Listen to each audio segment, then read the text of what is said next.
गेहूं और धान की दो फसलें होती हैं और उन फसलों में एक खर होता है। गेहूं का खर जानते हैं? उसे उखाड़ के लाया जाता है, अपने गाय भैंसों को खिलाया जाता है। उसी प्रकार धान की फसल में भी एक खर होता है। आपको मालूम है, धान के फसल में जो खर होता है वो गेहूं के समय में भी उसका बीज धरती में ही रहता है, लेकिन जमता धान के समय में। गेहूं के फसल में जो खर होता है वो धान के समय में भी उसका बीज रहता है, लेकिन गेहूं के समय में वो जमता है ऋतु पाने पर। ऐसे हमारी शरीर एक खेत है और उसमें भक्ति और आसक्ति की दो फसलें हैं।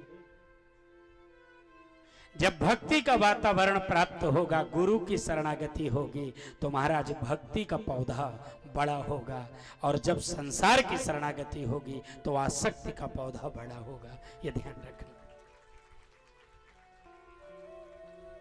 जीवन में भक्ति के पौधे को बढ़ा, तुम्हारे भक्ति का पौधा बहुत छोटा है। भक्ति का पौधा ये महाराज, ये भक्ति का रूप है।